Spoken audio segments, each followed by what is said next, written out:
C'était pas la soirée des cordes vocales en ce qui me concerne, mais en tout cas, c'est la soirée XXL. On est samedi soir avec nos invités, avec Lahiri Ouras, avec Gilles Montauban, Stéphane, bien sûr. Gilles, toi, l'image pour toi de cette soirée? Eh bien, que Lugano, face au leader Zurich, n'a vraiment pas tremblé. Larry?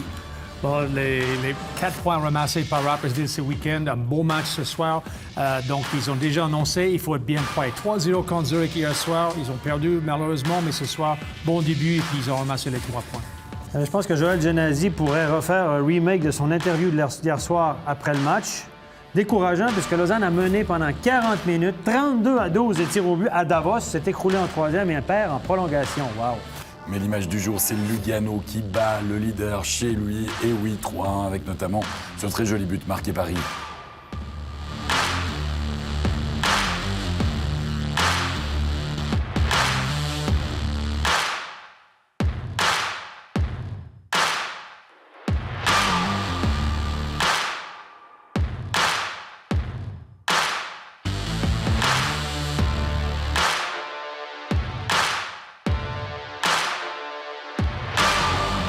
Et oui, des buts, il y en a eu, des jolis. Ce soir, des belles performances des gardiens également. Mais Stéphane, on va lancer un premier thème de discussion et c'est toi qui vas beaucoup parler ce soir, je te le dis. Déjà, parce que déjà pour les téléspectateurs, c'est insupportable, et vous le comprenez. Mais tout simplement, non, parce qu'on va lancer le thème de discussion par rapport à la double peine. Alors, on va s'expliquer. C'est que depuis le début de la saison, il y a un changement en ce qui concerne les coach challenge. Ouais. C'est que les coach challenge pour hors-jeu, si vous avez tort, non seulement le but est validé, mais en plus, vous prenez 2 minutes de pénalité. Exactement.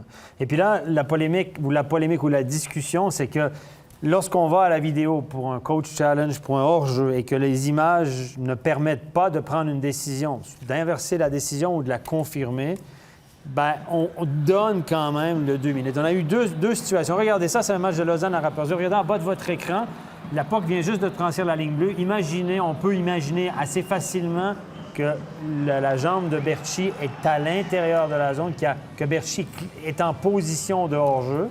Le problème, c'est que le cadrage de l'image ne nous a pas permis de prendre une décision. Et ça, c'est récemment, la semaine dernière, à Berne, à Genève. Regardez.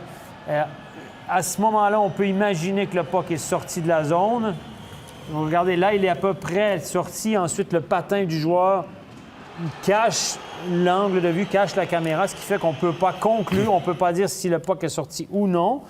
Donc, dans les deux cas, on a confirmé la décision sur la glace, donc on n'a pas changé la décision parce que les images n'étaient pas concluantes. Donc, les outils à disposition n'étaient pas c'était pas assez clair finalement. Alors, la question qu'on se pose, c'est quand c'est une situation comme ça, pourquoi on inflige un 2 minutes? Alors, on pourrait simplement dire, les images ne me permettent pas de juger, donc on reste sur nos positions. Ça, c'est juste.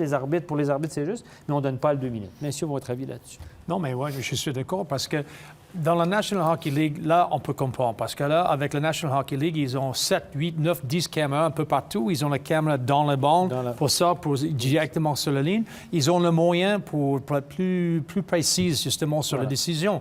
Mais dans le cas où il ne peut pas prendre une décision parce que faute technique, parce qu'il ne voit pas ce que c'est, à mon avis, il ne doit pas donner de 2 minutes. On peut peut-être remontrer celle de Berchi, parce qu'on l'a vu un petit peu rapidement. On peut peut-être le remontrer à... On va recaler ça, oui, on va recaler ça. On va recaler ça. Celle de Berchi est assez évidente. On voit même pas... On voit Berchi est coupé à moitié du corps, finalement. Ouais. En plus, il n'est pas les jambes très longues, donc... non, on peut imaginer qu'il est hors-jeu.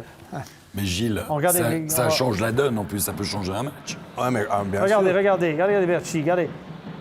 Regardez à quelle distance il est. C'est impossible que sa jambe touche à la ligne bleue. Et là, le puck vient juste de rentrer. Mais on ne voit pas sa jambe. C'est assez évident. Mais c'est quand même fou qu'on ait un règlement qui ne correspond pas aux infrastructures vidéo qu'on a, puis qu'il n'y a pas un plan B. En se disant, si vraiment, dans un tel et tel cas, on n'arrive pas à prouver qu'il y a eu hors-jeu ou pas hors-jeu, puis qu'on n'arrive pas à prouver la décision, on ne donne pas les deux. Ça me paraît, ça tombe sous le sens, quoi. Mais on pourrait revenir en arrière. On pourrait dire maintenant... Bon, on a 2 exemples qui prouvent que c'est pas adapté. Pour l'équité sportive, finalement, Larry, on dit stop, on la met en parenthèse tant que les images ne permettent pas d'être sûrs et certains. Voilà, c'est pas adapté à nos moyens en Suisse pour le moment, quoi. Parce que moi, dans ce cas-là, tu donnes 2 minutes au cameraman, parce que c'est lui, c'est qui le temps. Hein? Tu le mets dans le banc pour 2 minutes. Devant le caméraman. Voilà. donc, Ouais, voilà. ça va pas aider, hein, en Exactement. plus. Non, Parce c'est que vrai. là, on est en championnat, hein. On est en finale de play-off. Oh, ça, c'est grave parce que, comme je dis, sur le banc, parce que le coach, il est sur le banc, il voit la ligne bleue, il voit clair ce qui se passait. Mais par contre, ils n'ont pas les images pour le prouver, donc il prend 2 minutes en plus parce qu'il manque les images. Donc, oui, ça me semble un Mais peu gros. ils seront dans l'obligation de changer cette règle avant playoff. Hein. Parce que pense. tu leur arraches la tête aux arbitres. Hein. S'ils te donnent un 2, puis que toi, tu vois qu'effectivement, il y a eu hors-jeu, ben, bon, ça part tous les Mais côtés. là, parce qu'à Rapperswil, typiquement, ils ont marqué sur cette séquence-là. Évidemment, c'est pour ça qu'il y a eu un challenge.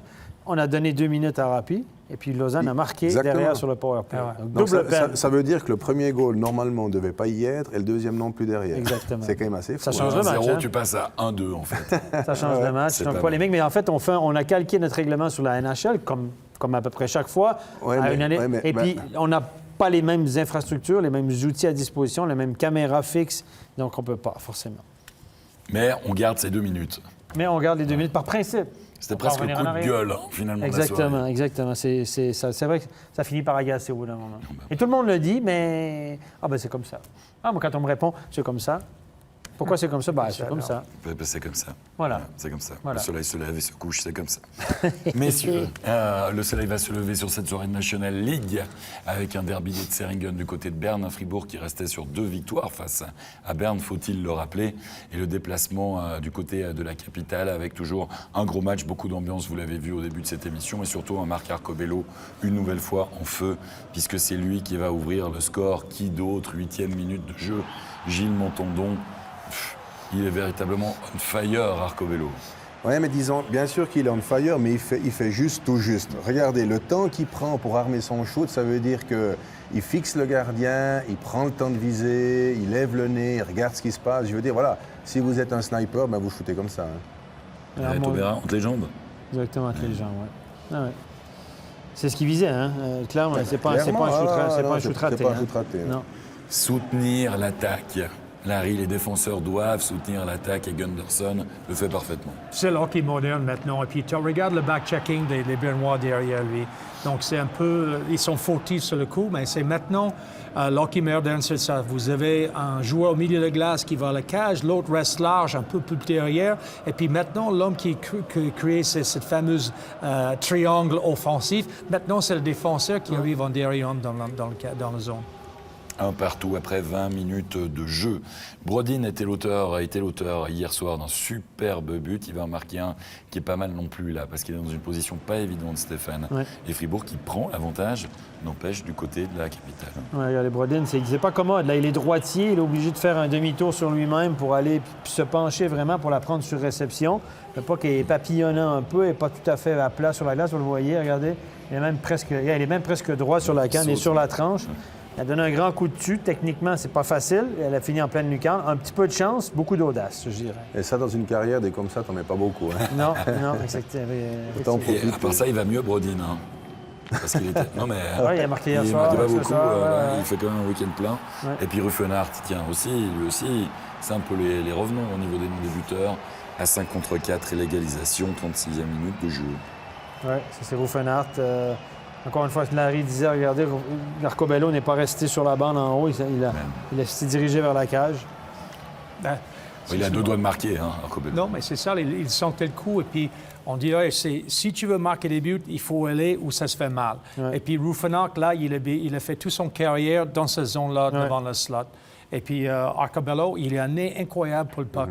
Tu vois, il sentait arriver, il sentait le tir, et puis il arrive juste au moment, il fait un petit assist, un petit passage sur le patin, directement sur le cross de Ruffenhardt. Un assist facile. Un assist talonnade. c'est ça que Talonnade, tu veux une dire. talonnade. J'adore Et cette tiens, expression, la talonnade. Stéphane, on va avoir ton avis là sur le 3-2 de Berne, de Moser, le game-winning goal, avec la présence. On allait voir la vidéo pour ce but. Oui, la caméra du haut va nous montrer que peut-être que la moitié du corps de Moser est dans le demi-cercle, mais pour moi, il n'y a pas de contact, il n'est pas au gardien, il ne l'empêche pas de se déplacer. Il n'y a aucune raison d'annuler cette réussite. Regardez, il est à la limite du demi-cercle, peut-être qu'il a le talon droit dedans. Mais écoutez, il ne gêne pas le gardien. Ça, c'est vraiment un bon but. On ne peut pas annuler un but pour un truc comme ça. Puis on parlait justement de Lugano, mais ils n'ont pas un Moser pour se mettre devant la cage comme ça. Quoi. Ouais. Parce que s'il n'insiste pas et prend la position, et s'il n'est pas le physique pour y mettre, là il n'y a pas de but. Il n'y a pas de but, effectivement. Et puis Christian Chervet, Facile. cage vide. Pas le plus dur de sa carrière. Sur une passe de qui? Marco Bello. Marco Bello qui, s'en se retournant, a visé la cage, ça a dévié sur Gunderson. Et puis Chervet, lui, il s'arrivait du banc. Et tu crois qu'on va le donner à Arcobello? Un but facile. Bon, Marco Bello a une passe là-dessus, ça c'est certain. Ça lui fait beaucoup de points ce soir, Arcobello. Ça lui fait Ouais, 4 encore points, une but, fois. 3 assists pour lui. On a une réaction à l'issue de ce match du côté de Fribourg-Gotteron. On va écouter tout de suite la réaction du joueur fribourgeois au micro de Pascal Eberhardt. Daniel Brodin, it was a tough game tonight against Bern, but you try in the second period to have the lead and to win this game. Yeah, as you say, it was a lot of battles in this game. We know we're coming, and that was how it looked like. I think after the first period, they were a better team, and then I think we coming back and tried to get the pucks deep and get it to the net, and they kind of did the same, and their last goal here was because of that. They took it to the net. Lucky bounce, and it went in. You scored for the second time in a row, a wonderful goal. What's your secret with these difficult angle goals? I don't know, like I saw it come out. It was Valsi who shot it on the pads. I just tried to shoot it and shoot it high, and it was nice to see go in. And last question, you took a hit on your shoulder. How is it? It's good. Thank you. Good tournament next week with Sweden. Thank you. Voilà pour Larry. cette réaction de Brodin. Tu peux traduire? Traduit. Même moi, je n'arrive pas à le comprendre facilement. Ouais, moi aussi. Donc, c'est pas mais ça. la Mais première partie, j'ai pas tout compris. Il parle justement du but. Je pense que la façon de parler, c'était un peu chanceux, mais le fait, il a bien pris des décisions, il était bien placé, il essaie de tirer haut. C'est ce qu'il a dit. Donc ouais. voilà, donc au moins, j'ai il bien essaie de le tirer haut, s'il a fait les bons choix, puis voilà, il l'a fait. Exactement, ça c'est son but. Ben, en premier, il disait qu'il fallait mettre des pucks à la cage. Il a parlé de mettre beaucoup de pucks à la cage, etc. Ce que Bern a fait aussi, parce que le but gagnant, c'est un puck à la cage avec un screen, un écran. Là. Pas mal. 28-27 au niveau de la statistique des tirs, ça a été serré quand même dans cette partie. Oui. Lugano-Zurich, messieurs, c'était notre match studio du côté donc de la Corner Arena avec Ortio dans la cage du côté de Zurich. On s'est dit, là, on va pas retenter de mettre Flueller après le naufrage de la veille. Et pourtant, après moins de 2 minutes, c'est 1-0 pour Lugano. Stéphane avec cette réussite de la mer. Oui, donc gros départ de Lugano qui a dominé largement cette première période. On a vu plusieurs erreurs défensives de Zurich dans la première période, notamment du duo Marty et Noro. Et là, ça venait de commencer. Le gardien aurait dû peut-être, sur la séquence d'avant, aller intercepter un puck derrière la cage. Il ne l'a pas fait. Et du côté de Lugano, on a été opportuniste. Ce qui n'est pas toujours le cas depuis le début de l'année. On a réussi à marquer sur ces séquences. Non, c'est vrai, on a été opportuniste. Puis Zurich décevant dans ses 20 premières minutes de jeu. Larry nous avait expliqué ce plateau. Oui, alors le match du samedi, c'est le problème qu'on a le on se deuxième déplace. à l'extérieur, etc. On a plus de peine à se mettre dans le rythme. Ben, C'est vu pour attention, problème d'équipe. avec mon équipe, je n'ai jamais dit ça à mon équipe. Hein. Donc Non, là, non. il n'y a pas d'excuse. Hein. Je ne vais pas donner l'excuse à personne.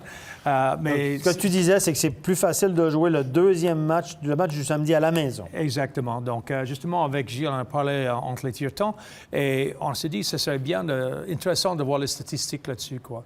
Mais j'avais bien l'impression toutes les années, c'est qu'on a vu ce soir plusieurs exemples sur les matchs que les équipes qui reçoivent, ils ont bien commencé le match et puis les autres, ils ont retourné dans le match comme ça par la suite. Mais c'est juste, physiquement, c'est plus facile à récupérer quand tu joues le samedi à la maison. Zurich a été mieux dans la deuxième période, mais n'a pas réussi à trouver le chemin des filets. Et en troisième, c'est plutôt Lugano avec Tsanger, Gilles, qui va finalement faire la différence. Oui, là, effectivement, c'est quasi un cas d'école, mis à part la charge au milieu de la glace, là. Mais c'est vrai que la passe est superbe. Il prend son temps pour la donner. Il a un très bon sens du timing. Et puis, lui, il arrive. Il a pourtant dévié les pucks sur leur verre. Comme ça, c'est jamais simple. Là, mais c'est un goal superbe. Ben, tu vois la faute de Nero. Déjà, il prend 2 minutes plus 10. Plus, il a laissé le gars aller tout seul à la cage. C'était clair. 3 contre 2. Là, il n'a rien à voir d'avancer, de faire sa mise en échec. Il a donné la cage toute ouverte pour son joueur. Donc, double faute pour lui. C'est pas son meilleur match, non? Non, ce soir. c'est pas son meilleur match. On va la voir, je crois qu'on l'a déjà, puis après tu l'analyseras, Stéphane, si ça va pour toi. Ouais. On va la regarder justement, cette fameuse charge de Noro qui va copier un 2+10 et les 2 minutes vont finalement être annulées. Oui, regardez ici, il va sauter, coude en haut, contact contre la tête. Écoutez, si ça, c'est pas... Disons que c'est pas la façon de jouer 3 contre 2, en tout cas. Et puis, c'est un joueur d'expérience. Voilà. À 3 contre 2, tu protèges le milieu de glace, tu protèges cette passe à travers, parce que pour le gardien, c'est le plus difficile à arrêter. Et voilà. Et puis là, le 2 minutes a été annulé parce que comme ils ont marqué derrière, on s'est annulé le 2 minutes, c'est comme une pénalité différente. On va peut-être aller sur la tablette. Je vais vous montrer exactement tous les éléments à charge de notre ami Noro. Vous allez voir ici. Regardez, donc, il est à gauche de votre écran, Noro. Donc ici, la passe, elle est partie. OK? Là, il est plus porteur de la rondelle, donc elle vient un peu tardivement. Évidemment, on nous ralentit. Tac! Là, on va faire un zoom. Moi, si c'est pas un choc contre la tête en premier, j'y comprends plus rien. On va aller un petit peu plus loin. Hop! Regardez encore une fois. La tête est clairement, c'est le target. Et regardez ici. Regardez la hauteur de ses patins. Hop, on vient ici. Bam! Regardez Noro. On stoppe ici. Hey, regardez ça. Regardez la hauteur, la glace. Tac, tac. Moi, je dis c'est presque 30 cm dans les airs. Il le chope tardivement, très haut, proche de la tête. Moi, je trouve aucune excuse à ce geste-là. Regardez. Angle mort. Angle mort également. Non, mais c'est vrai qu'il a fait tout faux. On parlait au début qu'il n'était pas passionné par le jeu défensif, ce que je peux comprendre. Hein. Il est tellement talentueux, ce Noro, que voilà. Mais là, effectivement, c'est une faute. Là, on parlait de manque de respect. Ben, par exemple, ça s'en est. Hein, quoi. Alors, c'est pas nécessaire. pour les arbitres, je vais vous dire un truc. Quand un joueur va avec le puck comme ça puis il fait la passe, souvent, les yeux suivent un peu la rondelle, puis ça vient un peu dans le blind side aussi, dans l'angle mort un petit peu de l'arbitre. Mais là, ils sont 4. C'est une situation comme ça. Les juges de ligne peuvent le voir. Alors, les bruits que j'ai entendus de Lugano qui me sont apparus sur mon téléphone, c'est de me dire que les arbitres n'ont pas pu déterminer avec précision le point de contact. Donc, ça revient toujours à ce qu'on disait. Dans le doute, à moins d'être sûr qu'il y ait 6 dents cassées, le nez fracturé puis l'arcade ouverte, on se dit, peut-être qu'il ne l'a pas chopé direct contre la tête, il a chopé l'épaule, donc on va donner 2+10. Donc, réaction défensive des arbitres en se disant, sur la vidéo, on verra bien, puis ils vont suspendre. Il y aura enquête et suspension, à mon avis, ça ne fait pas de doute, à mon avis. Et les arbitres, eux, sont allés sur la glace en se disant, ouh, peut-être comme le gars n'est pas sorti en civière décapité. Mais voilà, c'est comme ça que les arbitres sont influencés cette année. C'est la direction, c'est ce qu'on leur dit. Soyez absolument sûr pour donner 5 minutes. Donc, on donne 2+10, puis voilà. Ben, s'ils n'ont pas vu, ils ne peuvent pas donner les 5 minutes. Parce que là, ils sont en train de spéculer à ce point-là. Et c'est facile parce qu'eux aussi, avec les yeux, ils suivent quelque chose comme ça. Et puis là, ça va tellement vite. Là, tout à coup, il y a un gars sur la glace, tout le monde dit, mais qu'est-ce qui se passait? Mais il y a une règle dans le règlement. Dans le règlement, on a changé l'année passée une règle. Avant, il fallait blesser un joueur pour avoir 5 minutes. Maintenant, il y a une phrase qui dit, si on met la santé d'un adversaire en danger de façon inconsidérée, ça veut dire que à chaque fois que tu fais un geste complètement stupide, tu peux donner 5 minutes. Tu donnes 5 minutes plus make match pour dureté excessive. Tu dis, c'est dangereux. Tu dis dureté excessive, charge incorrecte, coup de coude, appelle-le comme tu veux. C'est le même résultat. Puis après, ils diront si c'est charge contre la tête ou non. Mais tu dis ça mérite 5. Dans l'idée, c'est un cheap shot, c'est 5 minutes. Tu as mis la santé du joueur en danger de façon inconsidérée. C'est bateau comme règle. Donnez 5 minutes, les garçons. Donnez charge incorrecte. Dureté excessive, là. Quand tu ne sais pas quoi donner comme arbitre, tu dis dureté excessive. Bon, mais c'est vrai que c'est un peu une coutume locale, quand même, de la part des arbitres de faire de la merde sur ce genre de décision. Puis c'est régulier, c'est quasi... Pas tête. Ben, donne pas tête, donne dureté excessive. L'affaire, elle est belle. C'est réglé. Mais, parce que c'est une dureté excessive, de toute façon. Tu m'arrêtes, mais en NHL, désormais, les pénalités majeures sont revues. Oui, alors... S'ils donnent la pénalité alors, majeure. à NHL, cette année, si l'arbitre lève le bras puis dit « OK, pour moi, c'est 5 minutes. » D'accord. Tu veux donner 5 minutes, tu penses que c'est 5 sur le live, va contrôler à la vidéo, regarde, reviens puis dis-nous « Oui, je confirme ma décision parce que sur la base de la vidéo, je pense toujours que c'est 5. » Ou si dit « Ah, finalement, je pense que non, c'est pas 5. Reviens à 2. » Eh bien, il est où le problème? Pourquoi on ne peut pas appliquer ce genre de règlement chez nous? On est plus con que les autres? Ça va prendre une année, il y a toujours le... Il y a le décalage. Le décalage. Traverser on va la gouille, regarder là. si ça marche de l'autre Les côté. angles de caméra aussi. Mais là, c'est clairement ce qu'ils auraient fait, hein?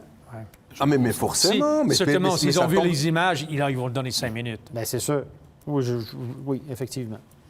Mais ce qui est paradoxal, c'est que tu veux rendre service aux arbitres, qui sont sur la glace en leur disant tu donnes de plus 10, puis s'il y a sanction, de toute façon, on la prendra après. Et puis, alors que Mais finalement. t'influences le match en cours. Oui, mais tu ne leur rends pas service non plus. Ben non. Parce qu'à chaque fois, s'ils sifflent plus les 5 minutes, après, c'est leur crédibilité aussi qui est entachée. C'est ça. À 2 plus 10, ils disent ouais, ça va, le gars est loin 12 Leur minutes. tout le crédibilité, monde va- on s'en fout un peu quand même. Je veux dire, Ben, la crédibilité, de toute Ah bah, façon, pour- nous, on a vu, c'était 5 minutes. Donc, la crédibilité, c'est déjà en jeu. Mais je ça. pense que autant qu'arbitre, c'était moi l'arbitre, et puis j'ai souvent rêvé d'être arbitre.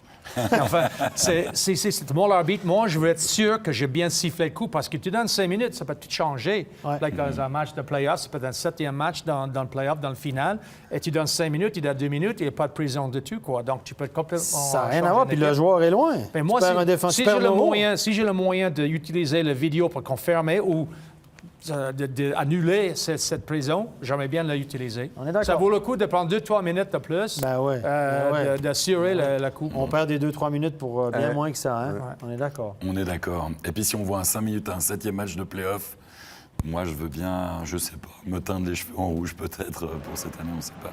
C'est rare quand même. 5 minutes, un 7e match de play-off, c'est Bon, rare. les joueurs font plus On attention, a vu. les arbitres sont plus sélectifs. 3-0, messieurs, ça veut dire qu'il faut qu'on rattrape un petit peu le temps perdu. Avec Rive à 44e minute de jeu, assist de Chiesa. C'est le but de la sécurité. Bodenman va réduire le score.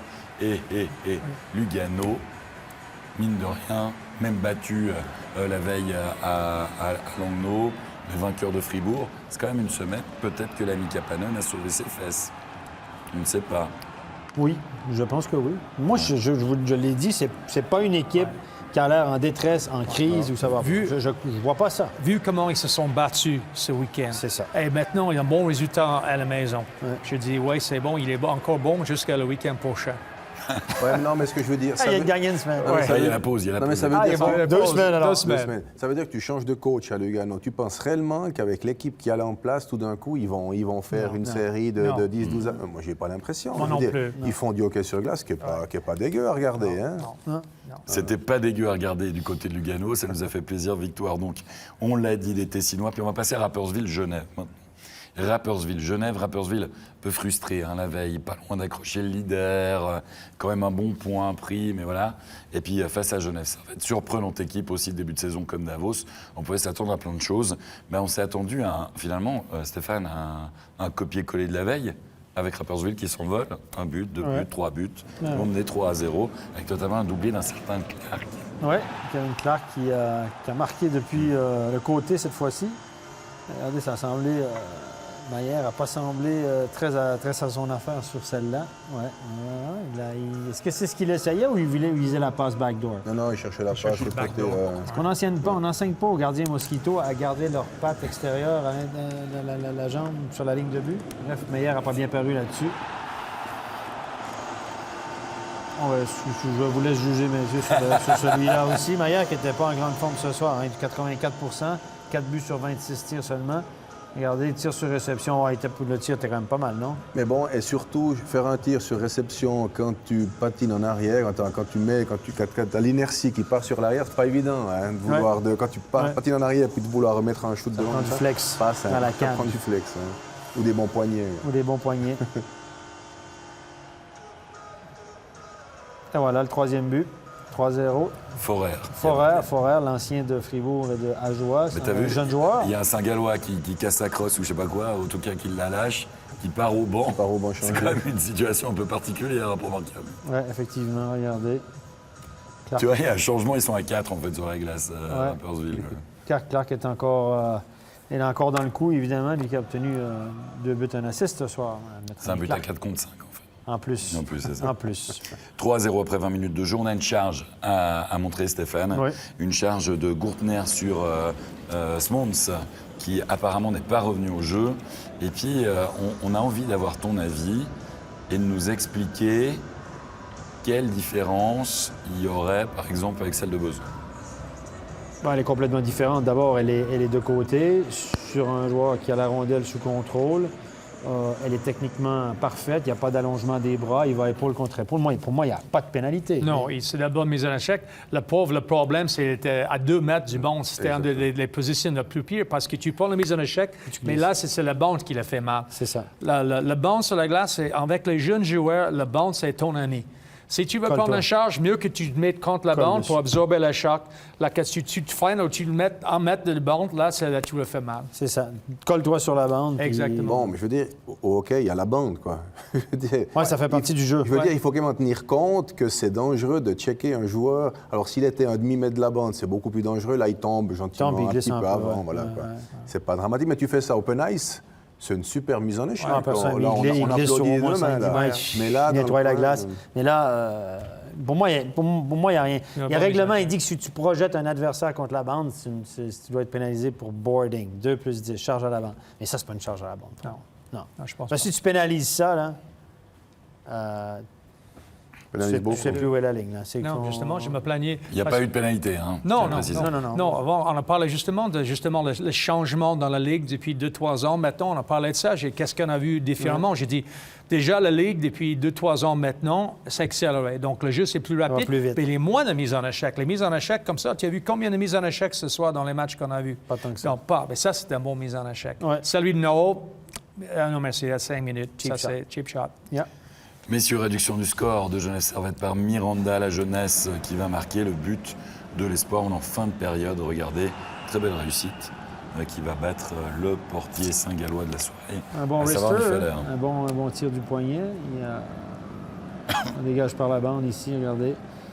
Smirnov gagne un petit peu d'espace, remet son coéquipier. Encore Fir Smirnov à la passe et le tir décoché sans avertissement, comme on dirait au Québec, au-dessus du gars. Et où c'est costaud, c'est qu'il a le, si on regarde bien, il a le puck qui est plat, collé à la palette. Ouais. Hein, ça, exactement. Ça, Comme Brodin, ça comme va partir Brodin. dans tous les coins, ça. Ouais. Et Christo qui va marquer le 4e, le but de la sécurité pour Rapperswil qui va s'imposer. Et là, l'arrêt de Maillère, tu dis que c'était pas un grand soir pour Maillère. Et on voit ça, il fait le bateau, hop. Ouais, il tentait de récupérer. Il fait un premier arrêt. Pas que des... Non, est-ce qu'il a arrêté ou ça a dévié simplement? En général, quand on fait le bateau, c'est parce qu'on est en retard. Il n'est pas sur son appui pour faire son papillon. Il ne peut pas pousser sur sa jambe droite. Donc là, il se lance de côté.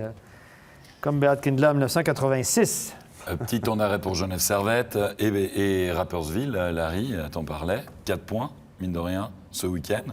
Face à Zurich et face à Genève. Hein, quand même. 4 points face à Genève et Zurich. Donc là, c'est deux des meilleures équipes dans la Ligue. Donc, bravo. Ouais, parce que Tomlinson, je ne suis pas sûr qu'il ait marqué 4 points forcément ce week-end dans les objectifs. Ouais. Peut-être pas. Non, écoute, il faut compter avec eux, Rapperswil. Hein? La preuve que maintenant, dans la Ligue, il faut que tu sois prêt. Parce que sinon, tout le monde peut battre tout le monde. C'est clair. Et comme on en parlait d'avant, c'est quand tu vois les deux équipes, Lugano et Zurich ce soir, c'est difficile de croire que Zurich mène la danse dans la Ligue et Lugano, il souffre et puis juste de se mettre au-dessus de la barre. Ouais. Mais bon. Tout à fait. Réaction, messieurs, à l'issue de cette défaite de Genève Servette. On va écouter tout de suite la réaction d'un certain Simon Lecoultre. Simon Lecoultre, défaite à Rapperswil. Vous encaissez 3 buts dans les 10 premières minutes. Comment vous expliquez ce départ raté? On n'est tout simplement pas descendu du bus, quoi. On n'était pas prêt à commencer le match comme on l'a fait hier. Et aujourd'hui, on voit que si on ne commence pas le match dès le début, c'est dur de revenir. Genève a quand même réagi, on a vu jusqu'à la quasiment dernière seconde, vous êtes battu, mais vous êtes heurté à une bonne défense saint-galloise. Non, ils ont bien joué, je pense qu'ils ont su imposer leur système comme ils devaient le faire, et nous on n'a pas su gagner le momentum à certains moments, on n'a pas su concrétiser sur nos powerplays, donc après c'est dur, quoi. Faut leur donner le crédit qu'ils ont quand même bien joué. Et quand même, si on fait le bilan du week-end, 3 points, c'est quand même bon pour Servette en vue d'une future qualification pour les playoffs. Non, c'est sûr, tous les points sont bons à prendre. On arrive à Noël, donc on sait qu'on a quelques matchs d'avance sur certaines équipes, donc on fait notre maximum pour gagner le plus de points possible. Merci beaucoup Simon Lecoultre. Et oui, gagner le maximum de points possible, c'est l'objectif de plusieurs équipes. Allez messieurs, on va maintenant, si vous le voulez bien, mettre une petite pause une nouvelle fois dans notre soirée de National League pour ouvrir un gros dossier d'actualité, Stéphane. C'est vraiment la discussion en ce moment, on en voit partout dans les journaux, etc. C'est en quelque sorte la loi du silence peut-être qui est brisée par des joueurs. On veut parler de ces joueurs victimes de maltraitance de coach. Et cette histoire, ça a débuté évidemment en Amérique du Nord avec pas n'importe quel coach du côté de la NHL. Ben, Mike Babcock, on en a parlé ici, a été congédié par les Maple Leafs de Toronto pour ses mauvais résultats, ça n'allait pas, etc. L'équipe va un peu mieux. Et là, il y a des langues qui commencent à se délier un peu, comme quoi Mike Babcock, c'est un gars qui abuse un peu mentalement de ses joueurs, un peu beaucoup parfois. On ne parle pas de maltraitance physique ici, évidemment, mais qui est un joueur, qui est un coach très, très dur, qui joue sur le mental de ses joueurs. Il peut les descendre très, très bas, etc. Il y a Mike Commodore, un ancien joueur de NHL, qui est crédible, mais pas toujours, mais qui a vraiment dénoncé Mike Babcock bien avant son congédiement. Et là, en off, il y a beaucoup de joueurs de Toronto qui, semble-t-il, ont raconté des trucs qui s'étaient passés, Mitch Marner, entre autres. Et là, c'est un peu la déferlante. Là, il y a tout à coup un ancien joueur des Flames de Calgary, un gars qui a joué surtout en AHL, qui dit avoir été victime de propos racistes de la part de l'entraîneur actuel des Calgary Flames. Donc, ça date de plusieurs années. Mais Bill Peters, que vous voyez au milieu, Babcock est à gauche, au milieu, c'est Bill Peters, l'actuel entraîneur, a été accusé de ça, de propos racistes. On l'accuse même d'avoir donné des coups de pied ou des coups de poing à ses joueurs sur le banc pour les faire fonctionner. Alors, et ce joueur-là, et là, évidemment, la direction des Flames de Calgary a pris le taureau par les cornes, l'a suspendu, et lui, il a démissionné en avouant à moitié ses actes. Il a préféré s'effacer. Et là, il y a Mark Crawford, qu'on connaît bien ici, qui est coach à Zurich, qui est aussi victime ou accusé par notre ami Sean Avery, qui n'est pas non plus un gars qui est un peu spécial, on va dire comme ça, qui a accusé Mike Crawford de l'avoir un peu maltraité aussi, abusé d'une certaine façon. Alors, Mike Crawford a été suspendu par la NHL de ses fonctions, c'est qu'il est assistant coach avec Chicago. Et là, la déferlante a continué de ce côté-ci aussi de l'Atlantique, en tout cas en Suisse, parce qu'on a Chris Rivera, on va le voir, Chris Rivera qui a eu des propos très durs à l'endroit de Chris McSorley. Donc, évidemment, c'est tous des gars qui dénoncent les entraîneurs d'avant. Il l'a pas nommé. Mais évidemment, on va le voir ensemble. Regardez ce que Chris Rivera a dit, a déclaré dans les médias. Il y a beaucoup de choses à dire sur ce mec qui m'a certes formé, mais qui m'a aussi détruit en tant que personne et joueur. Une chose est sûre, je ne ferai jamais ça à mes joueurs. Donc, on sait que Chris Rivera est assistant coach là, dans une équipe de deuxième ligue du côté de Mérin. Et il dit avoir été victime plus ou moins de brutalité mentale. En fait, il m'a détruit. Et puis là, il y a un autre joueur qui a, semble-t-il, joué pour Bob Hartley à l'époque où il était à Zurich.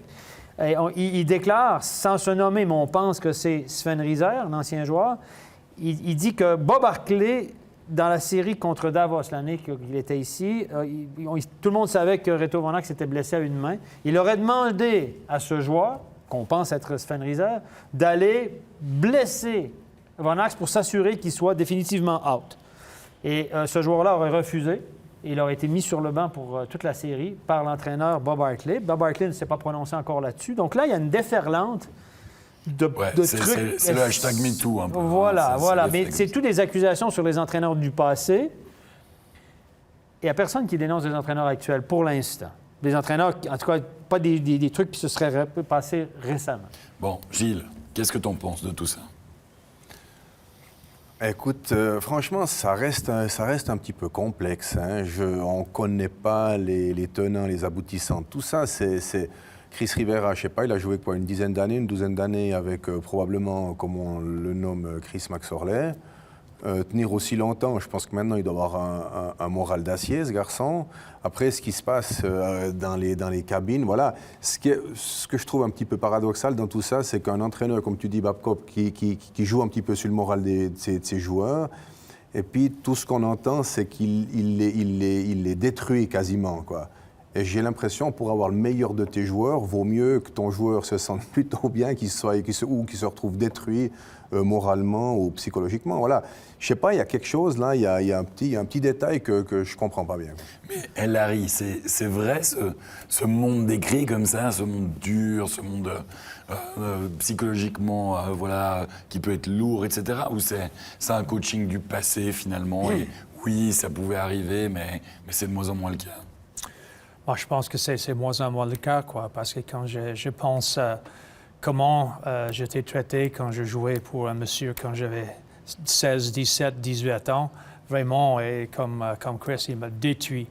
Et puis après ça, et moi aussi, je me suis dit, je n'aurais jamais essayé de faire ça. Ceci dit, il y a certains joueurs qui vont dire que, hey, je n'étais pas le plus dur non plus, quoi, mais il y a quand même une certaine ligne à ne pas dépasser. Donc, il ne faut jamais je dis critiquer le joueur même, tu critiques ce qu'il a fait. Tu critiques les actions. Pas la personne. Voilà, tu parles la personne.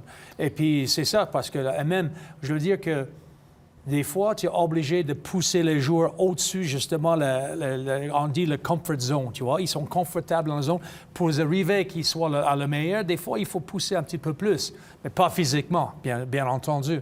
Et puis après ça, c'est le fait de leur dire que les corriger, mais corriger fort peut-être, mais de jamais insulter la personne moi-même ou essayer de la détruire sur carrière, vraiment de le mettre bas. On a tous des histoires dans votre carrière. On a tous des histoires d'horreur à raconter dans les années 70 et 80. On sait que c'était la mode, c'était comme ça, les entraîneurs durs. Puis tout le monde louait ces entraîneurs. On parle de Scotty Bowman à Montréal, etc. Je pense que ça se voit quand même moins aujourd'hui, mais il y a quand même des fois où c'est très, très, très limite.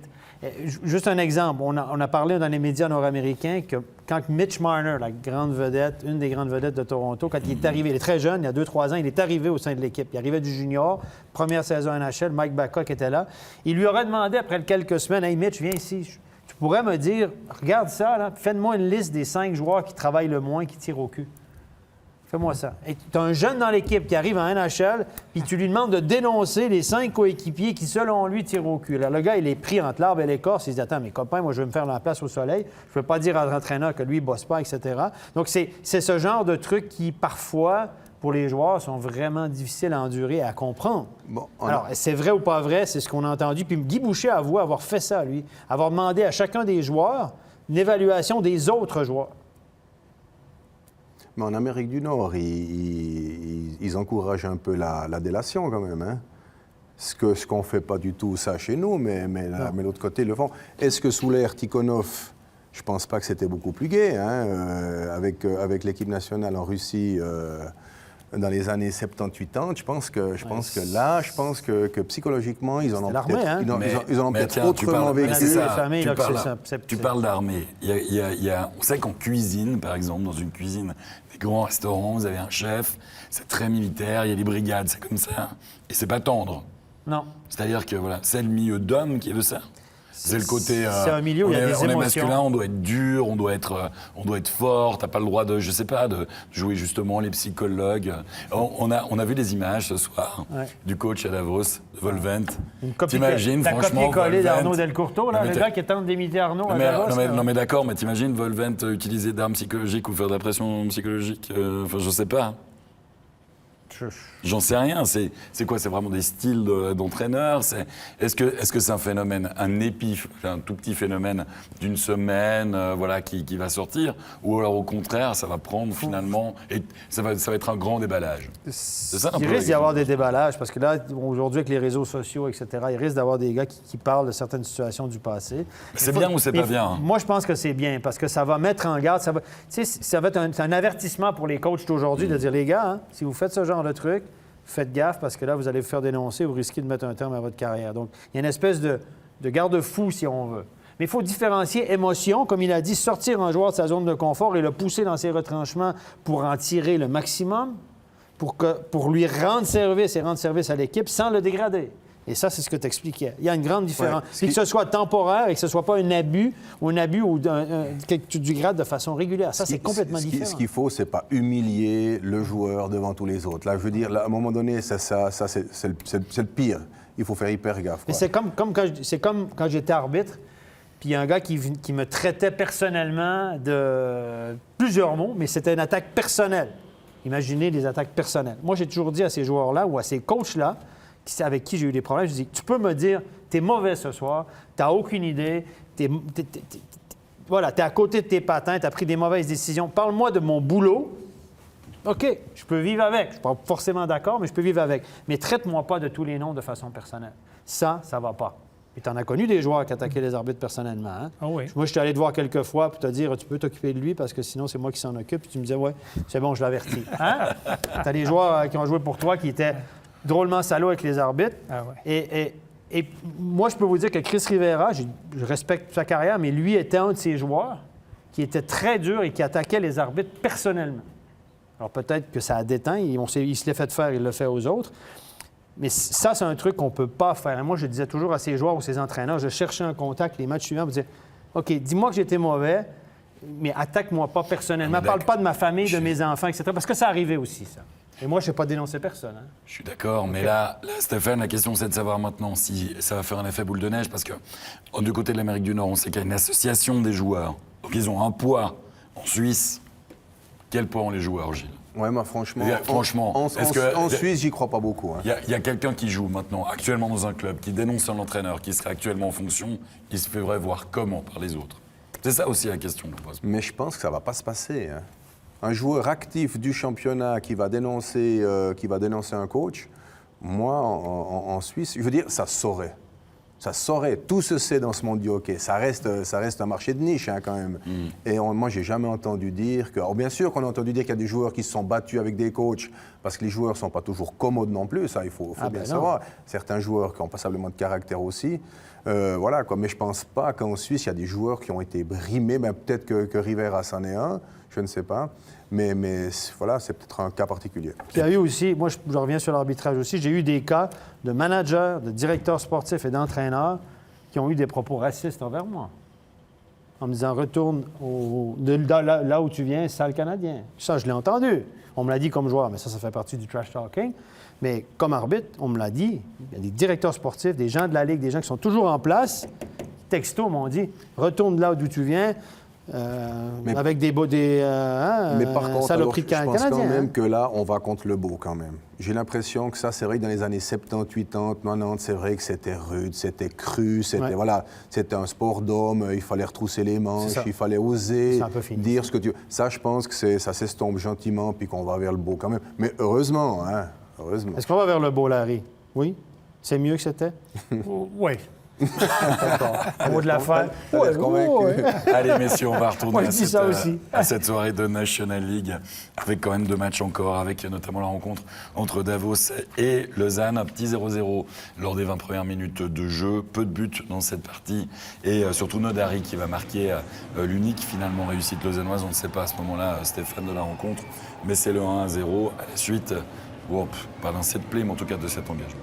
Oui, beau tir, on l'a dit, il s'est servi des joueurs de Davos finalement comme écran. Regardez, le gardien ne voit pas partir la rondelle. Beau tir. Beau tir. Mais aussi, l'attaquant de Davos, il ne s'est pas vraiment battu pour aller approcher ses pucks non plus. Il se faisait bloquer par le gars, mais il aurait pu faire mieux. Il aurait pu avancer pour peut-être bloquer ce tir un peu mieux. On est d'accord. Allez, messieurs, on va voir l'égalisation de Davos. Cette réussite signée en but, 51e minute de jeu. À noter que c'était Bolsauser qui défendait la cage lausannoise ce soir. Oui, Bolsauser qui n'a pas fait un mauvais match dans l'ensemble. Il faut dire que dans ce match-là, la passe est géniale. Dans ce match-là, après 2 périodes, Lausanne menait 32-12 au chapitre des tirs au but. Donc là, grosse domination. Et au 3e tiers, ça s'est équilibré, 8-9 et en prolongation 3-4, 44-24 au total. Et c'est, on va le voir maintenant, je pense, c'est le Davos qui s'est imposé en prolongation. Oui, mais avant cela, on a une image assez forte de la soirée à vous montrer, parce que oui, le hockey peut être un sport dangereux. Regardez Ronald Kennings qui va se prendre une crosse. Bim, la crosse de son coéquipier. Il n'y a pas eu de pénalité. On va le voir, regardez là. Bam. Petite caresse, mais beaucoup de sang qui va couler là. Il aura une jolie balafre, peut-être, Gilles. Oui, effectivement, c'est clair. Vous prenez un coup de canne, il y a l'os juste derrière, que ce soit avec la pommette ou l'arcade, ça explose. Ça va rester une cicatrice qui va rester pas mal d'années, je pense. Hein? Oui. Hein? Oui, dernier compte, dans mon visage, j'ai 216 de mon carrière. 216 pointures. 216 au total. 216 au total. C'était la même soirée. Et c'est pas encore fini, hein? Donc voilà. Ça paraît pas trop, t'as encore beau bonhomme. Et Larry, attention, il y a une marche. C'est l'accident de voiture, ça. Ce soir, messieurs, le joueur le plus utilisé des 2 équipes, c'est Dubois, Félicien Dubois. Il a joué 25 minutes 46. Et le deuxième plus utilisé, un papy aussi, Andreas Ambul, 23 minutes 18. Ouais, joli. Ambul qui joue en défense. Du côté de Davos. Et c'est Davos qui va s'imposer en prolongation. Regardez, il reste quelques petites secondes. Et Luca Ischier, Gilles, qui va marquer un très joli but. Oui, effectivement. Alors ça, c'est le genre de goal que j'adore. C'est que, bien sûr qu'il a le temps de le faire. Ça joue super bien la passe. C'est magnifique, là. Il gagne un duel contre 2 Lausannois. Et lui, effectivement, il regarde, il se dit « OK, je fais la passe, je fais pas la passe ». Il fixe le gardien. Et puis là, il met un super shoot dans l'angle opposé. Hasard du calendrier pour Lausanne. On a annoncé la prolongation du contrat de Peltonen pour 3 ans.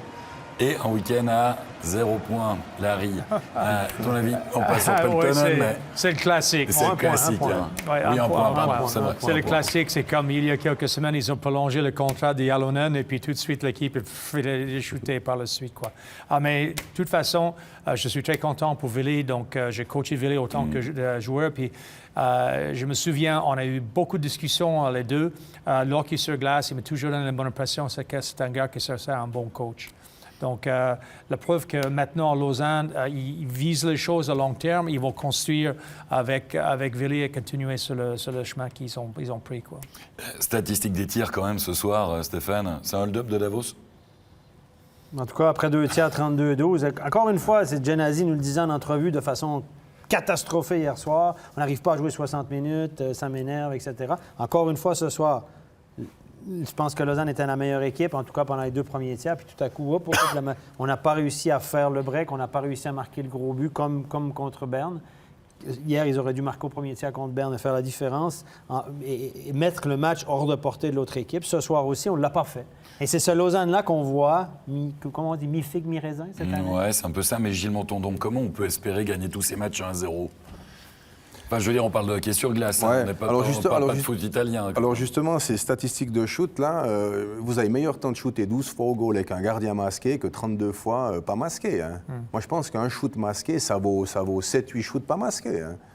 Donc voilà, après, il faut voir la qualité des shoots, parce que tous les shoots ne sont pas une chance de goal non plus. Hein. Ça, il faut Et ça nous donne une idée de la domination relative. 32-12, tu peux dire bon, que Lausanne a eu plus longtemps, a été plus souvent en zone d'attaque, a eu la puck sur la canne un peu plus souvent. Ouais. En gros. Mais ça ne veut pas dire qu'ils ont été plus dangereux. Ouais. Non, c'est vrai. Ouais. Ça montre la tendance dans le jeu. C'est ça. Ouais. C'est ça. La meilleure statistique pour moi, c'est les occasions de but. Ouais. Si tu m'as dit qu'il y a 32 occasions de but contre 12, ça, c'est là, il n'est pas discuté. Et là, voilà, Gilles va avouer c'était hold-up. Ouais. Allez, messieurs, réaction à l'issue de cette défaite de Lausanne en prolongation. Écoutons tout de suite la réaction d'un certain Joël Vermine. Joël Vermine, une fois encore, c'est un scénario connu. Ce soir, le dernier tiers vous est fatal. Oui, c'est vraiment dommage. Je pense qu'on a vraiment bien joué ce soir. Je pense qu'on a dû vraiment mériter les 3 points. Malheureusement, on a fait des 2-3 petits fautes de nouveau. Et puis oui, ça nous coûtait 2 points ce soir. Davos, c'est une équipe qui ne vous a pas du tout convenu cette saison. C'est un jeu qui vous embête plus que les autres? C'est dur à dire. Aujourd'hui, je pense qu'on était mieux. Je pense les 40 minutes, si on marque plus qu'un goal, on a eu vraiment les chances pour marquer 2-3.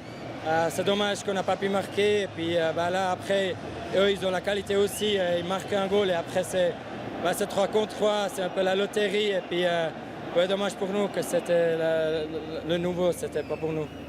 Merci bien. Traduction. Ils n'ont pas tiré le bon numéro. Voilà. Merci, je te connais quand même maintenant avec les années.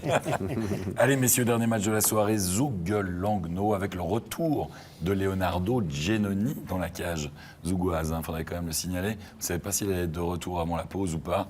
Voilà la réponse. C'est quand même assez étonnant. Vous faites jouer un match. Juste après avant la une pause. semaine de pause. Parce qu'il était blessé, aurait pu... Ah non, Zoug va jouer, il me semble, un petit match de il y a raccro. peut-être un match cette semaine. Non, je dis des bêtises. Allez, Kovar pour l'ouverture du score, 9e minute de jeu. Lino Marchini, elle est pas mal cette passe, hein, Gilles, hein, franchement. Ouais, déjà le dribble à la ligne bleue, quand il est dur vert, il est droitier, il est du bon côté. Hein, il se met le puck dans l'espace, juste derrière celui qui l'attaque, puis c'est clair que la passe dur vert est juste sublime. Là.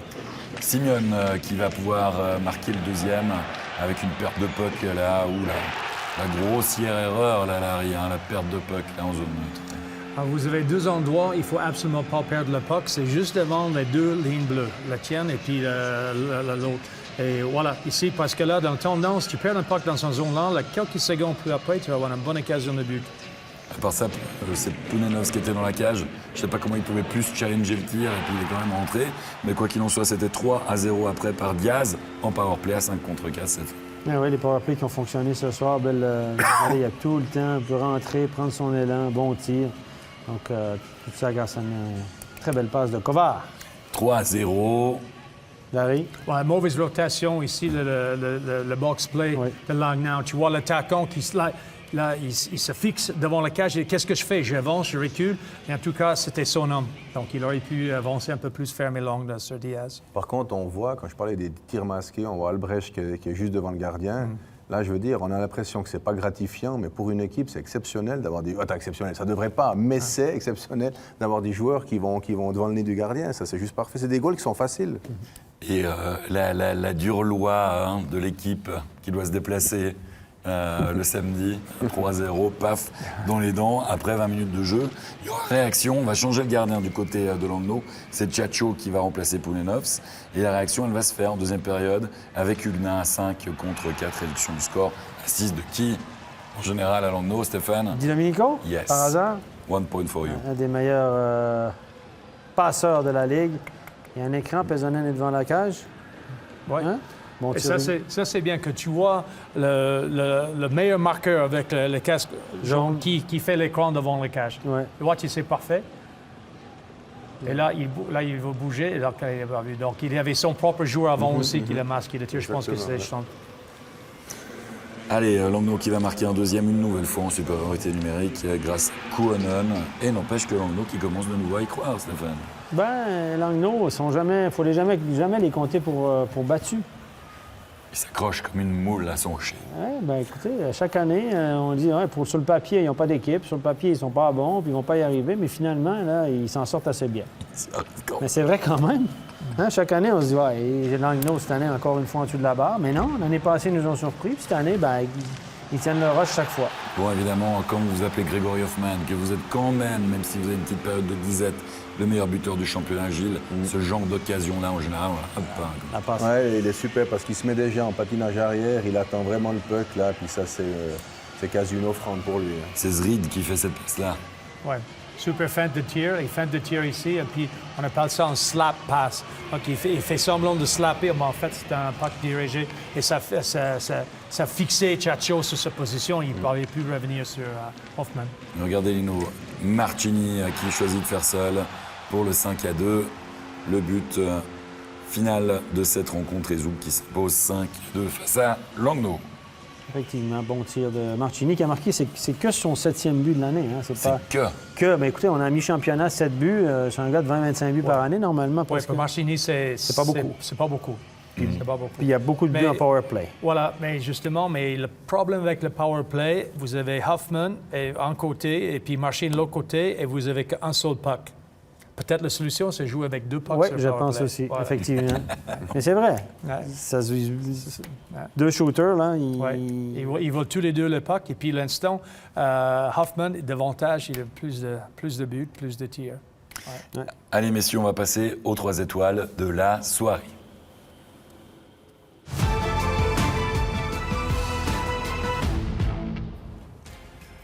La 3e étoile pour un certain Sandro Zurkirchen qui a été étincelant, Stéphane, du côté de Lugano.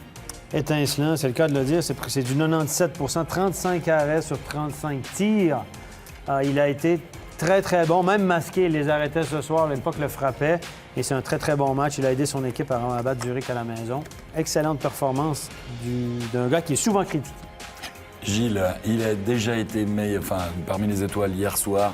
C'est Marc Arcobello, un but et en tout cas 2 assists officiels, peut-être 3 d'ici quelques minutes. Ah, effectivement, on a déjà vanté toute la soirée les mérites de Marco Arcobello. Vous savez que c'est un joueur qui me plaît bien, moi, parce qu'il fait rien sans réfléchir. Il est toujours dans la réflexion.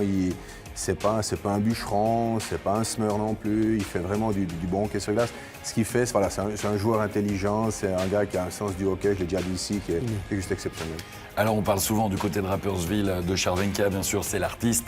Mais il y en a un qui est très efficace devant la cage, c'est un certain Kevin Clark. Et franchement, je sais pas, Larry, c'est peut-être le genre d'étranger qu'on aime avoir dans son équipe, comme on dit. Mais disons, Kevin Clark, c'est un spécialiste. C'est un gars qui met le puck au fond. On compare avec Arcobello. Arcobello, comme tu dis, c'est un joueur, selon moi, plus complet. Mais Clark, c'est un sniper. C'est un sniper pur. Et puis, il a fait ça pendant plusieurs années, dans plusieurs ligues, à plusieurs niveaux. Ouais, très bon, encore une fois, Clark ce soir. Première étoile. Messieurs, on va récapituler les résultats de cette soirée. Il y avait 5 matchs au programme de National League, bien sûr, avec des fortunes diverses pour les clubs, j'allais dire les clubs romans, en tout cas ce soir ça rigole pas vraiment, puisque c'est 3 défaites avec le CP Berne qui s'impose dans Derby de Saringen 4-2, la victoire de Davos après prolongation sur Lausanne 2-1, le succès de Rapperswil 4-1 face à Genève, 3-1 pour Lugano face aux ZSC Lions, et pour parachever la série de succès à domicile de la soirée, et plus facile de jouer à domicile le samedi, à Larry, 5-2 pour Zug face à Langnau. Quelle victoire à domicile. Toutes les équipes qui reçoivent qui gagnent ce soir. Voilà. Et voilà. Mon hypothèse est prouvée. Voilà. Paris sportif. Paris sportif, je téléphone à Larry la prochaine fois. Les cotes sont en train de baisser, du coup. 51 points, évidemment. Leader avec Davos, deuxième, 47 points. 46 Bienne, le même nombre de points pour Genève Servette. On retrouve Zouk qui remonte, qui fait la bonne opération, C'est quand 5e. même incroyable. Il y a quoi, 2 points entre la 7e place et puis la 10e place. C'est très serré, en effet. Puis regardez la barre. Regardez la barre. Langnau, 7e, 36. Fribourg, 35. Le CP Berne, 35. Lugano, 34. Et même Rapperswil, 32 points. Hein. Un match de plus, certes, mais... Et Ambry n'est pas si loin. Ambry, ils ont joué 3 matchs de moins. Ils ont joué un match de moins de Fribourg. Tout ce qu'il leur faut, c'est un bon petit série. 2-3 victoires de suite. Et puis aussi, ils peuvent remonter assez rapidement. Ça va être très serré, ça va être vraiment passionnant, évidemment, la suite de ce championnat National League. On joue en Swiss League, messieurs, ce soir aussi. Voici les résultats. Et où il y a un carton en plus ce soir. Changement d'entraîneur. Le changement d'entraîneur, c'est à la chaux de fond. Loïc Burkhalter était derrière le banc ce soir, puisqu'on a limogé l'entraîneur. Absolument. 8-1 la réaction. Face au Ticino Rocket. Ouh, ça veut dire que tu vas me dire qu'il y a un GM qui va rester à la bande pendant un petit moment? Je pense pas, je sais, j'ai pas d'infos là-dessus, je sais pas, mais en tout cas, il y a une réaction des joueurs visiblement ce soir. Turgovie s'impose 2-1 face au Getseke Lions. Victoire de Viège à Langenthal, 3-2, 10-5 le carton de la soirée pour Holton face à Zug Academy. Sierre, 7-2 qui se reprend face à Winterthur. Et puis dans le choc presque au sommet, Cloton s'impose face à Ajoie sur le score de 3-1. Le classement, Cloton qui fait un petit peu le trou avec Holton aussi, par rapport à Viège qui est désormais 3e. Turgovie, c'est Ajoie qui fait la mauvaise opération, mais un match de moins. Et c'est serré devant, quand même. 8 points d'écart seulement entre les 5 premiers. Et puis après Langenthal, et ensuite le trou avec la chaux de fond, Getseke Lions, et puis Sierre qui vont se battre peut-être pour les dernières places qualificatives pour les playoffs. Messieurs, c'est pas sans une certaine joie que je vous annonce la fin de cette émission. Merci beaucoup Larry, merci beaucoup Gilles. Pourquoi? Je comprends pas pourquoi. Je sais pas pourquoi, mais... Bon, moi, je peux continuer encore, Alexis, si vous voulez. On peut parler si tu veux. Oui, bon, ça va. Non, je te laisse conclure. Ouais, je te laisse quand t'es bien parti, t'étais bien parti. Et c'est pas moi qui vais commenter demain, mais il y a du hockey sur glace avec la National League qui en parlait de Zug. Ils vont jouer demain. Ouais. Ils vont jouer justement à Ambry, un match à suivre dès 15h40. Merci à toute l'équipe technique pour cette émission ce soir. Merci à vous qui avez supporté cette voix de tuberculeux en fin de parcours. On vous embrasse très fort. Petite pause, puisque nous, on se retrouvera pour la pause de l'équipe nationale, bien sûr, pour le retour de la National League. Bonne fin de samedi. Bye bye, bon week-end.